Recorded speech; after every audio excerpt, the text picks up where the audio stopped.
నీలకంఠం తన కొడుకు సంజయ్‌తో ఆల్మోస్ట్ నువ్వనుకున్నట్టు జరిగిపోతుంది. కథ క్లైమాక్స్‌కి వచ్చినట్టే. నువ్వు ఏ రకంగా ఆ అమ్మాయిని టార్చర్ పెట్టాలో నువ్వు ఫిక్స్ అయిపో అన్నట్టు మాట్లాడుతుంటాడనమాట. ఎందుకంటే ఈ ప్రభావతి డబ్బుకు వాల్యూ ఇస్తుందే తప్ప మనుషులు ఎలాంటి వాళ్ళు ఏంటి అనేది ఒక్కసారి కూడా ఆలోచించదనమాట.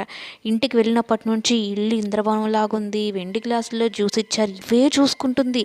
డబ్బుంటే చాలు వాళ్ళు ఇంకా మంచోళ్ళు అన్నట్టు అనుకునేస్తుందనమాట. నా కూతురు అక్కడ బాగుంటుందా లేదా, వాళ్ళు మంచి వాళ్ళా కాదా, వాళ్ళ బ్యాక్గ్రౌండ్ ఏంటి ఏమీ తెలుసుకోదు. సత్యంకొచ్చి ఎంత పెద్ద ఇల్లో ఇంద్రభవనం లాంటి ఇల్లు, చాలా గొప్పలు, చాలా బిజినెస్లు ఉన్నాయని చెప్తుందే కానీ వాళ్ళు ఎలాంటి వాళ్ళు ఏంటి అనేది ఏం మాట్లాడదనమాట. వెళ్ళినప్పటి నుంచి ఇల్లు చూడడానికే సరిపోతుంది ప్రభావతికి. నా కూతురు ఇంత గొప్ప ఇంటికి కోడలైతే ఎంత బాగుంటుందో, ఎంత అదృష్టవంతురాలో అన్నట్టు. కానీ సత్యం అడుగుతాడు, వాళ్ళంత గొప్పవాళ్ళు అంటున్నావు, కట్నం కూడా బాగానే అడుగుతారు కదా అంటే, ఏం లేదంటే రూపాయి కట్నం వద్దంట, మన అమ్మాయిని ఎక్కడో చూశాడంట, చూసి చూడంగానే ప్రేమించాడంట అని. కానీ మౌనిక ఏంటి, తను ఆల్రెడీ ఒక అబ్బాయిని ప్రేమించింది. ఆ పెళ్ళి ఇష్టం లేనట్టు మొహం పెడుతుందనమాట. అది బాలు అలాగే మీనా ఇద్దరు గమనిస్తారు.